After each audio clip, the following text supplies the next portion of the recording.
Hello everybody, welcome to Sharon from Vivid Days. We are going to be working on a romantic gift set, which is going to have a bookmark, keyring, coaster and card. It is mainly done by scrapbooking stroke decoupage with resin over the top. Either one of these steps are optional, but I wanted to show you the process.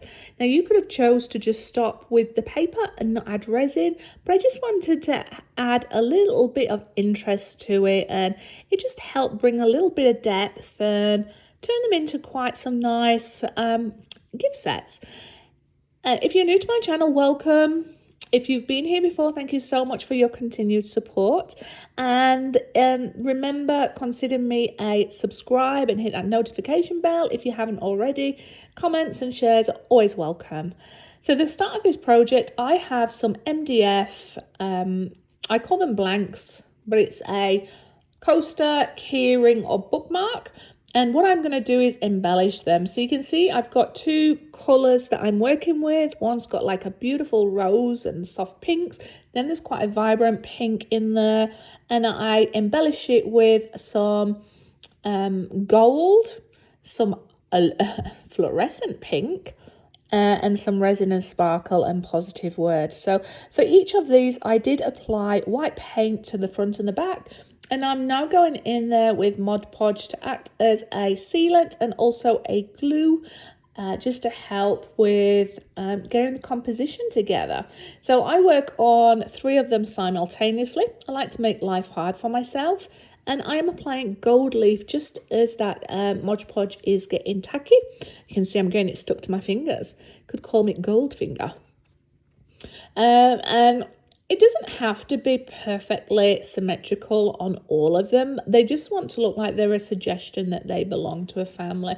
So I knew I wanted some nice pop of gold at the top. I then came in with that gorgeous pink. You might say it's a purple. I'm not too sure. I think it's a pink with some purple tones.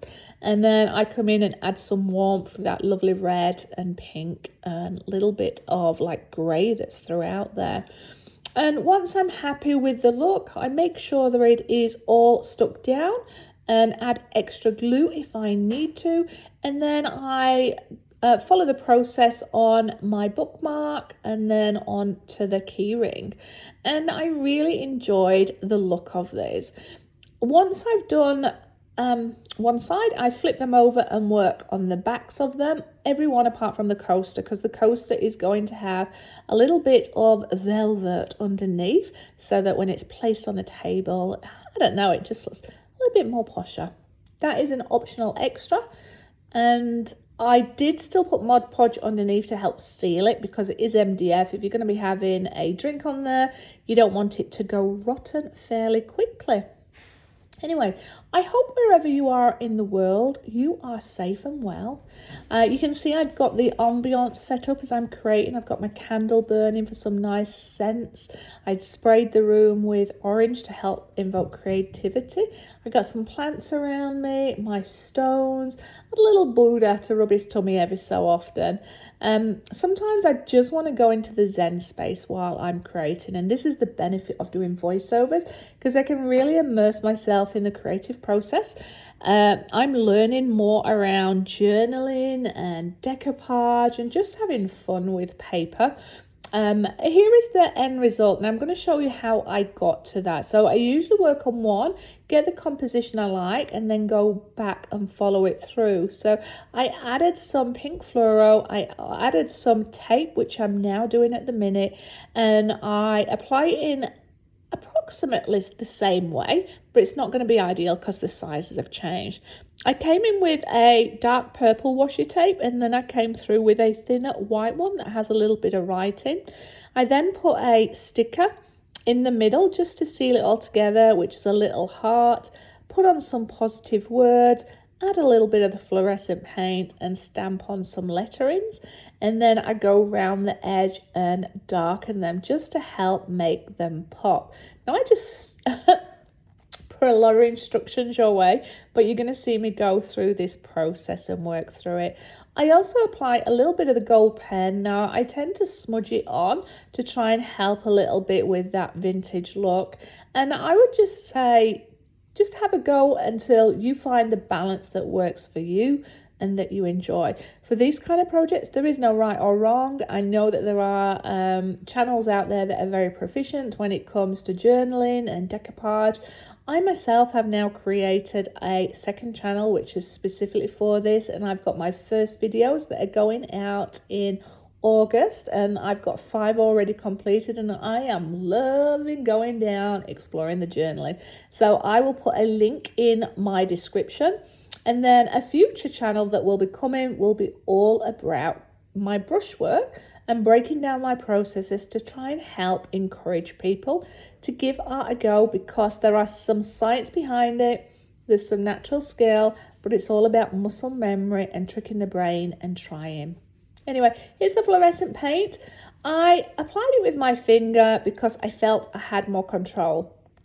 And I wanted to blend through on the already pink paint, so people will know fluorescent is fairly transparent.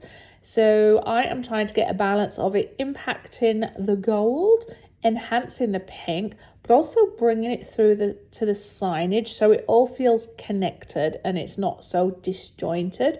And that little bit of fluoro pink just added a little bit of vibrancy and positive energy to the piece.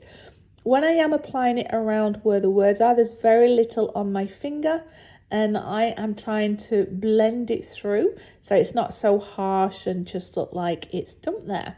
Now, if you're sensitive to paint or anything like that, please wear gloves. You can even use brushes, whatever you feel is going to work for you. Now, this is where I'm going to apply my gold pen just to the edges. Sorry that this is off camera.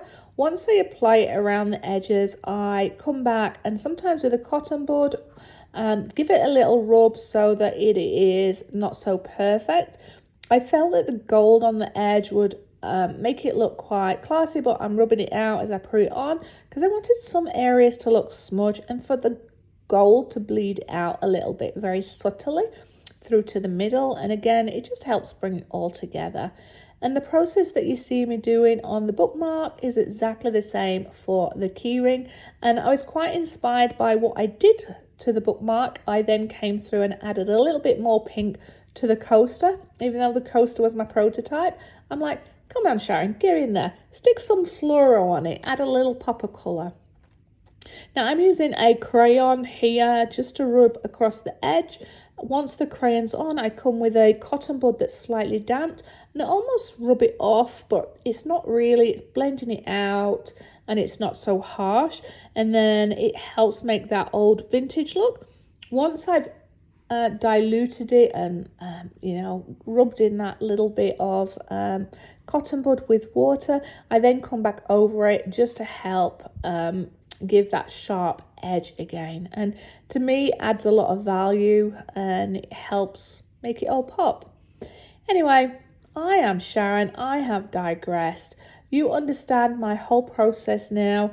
What I did with the card is very similar. However, making cards now I've got a little bit more proficient, so I now know how to do it better. So they're thicker and they look more classy, but I felt that I would still leave it in because even though the card itself, I wouldn't normally put Mod Podge all the way through it. I wanted to show you the end result of what possibilities could be for gift sets and selling or card making. So sometimes, the best art or the worst art is still worth sharing if you get learns from it or hopefully something inspires you. So remember to put some comments if there's anything in here that's inspired you, whether it be the colour scheme, whether it be the project itself. If you've tried something like this yourself, I would love to hear from you. And I hope that you're enjoying seeing me explore different areas within my creative process. Anyway, I'm going to love you and leave you. I'm going to play you now some of Sharon's Dodgy FM so you can relax and watch me create till the end, and I will see you on the next video. For family and friends in the UK, I am visiting in August and I can't wait to go to Tez's wedding, catch up with family and friends before I head back out here for the beginning of September. So I'll see you on the next video. Keep safe, keep well, keep creating. And other than that, over and out. All right, bye-bye.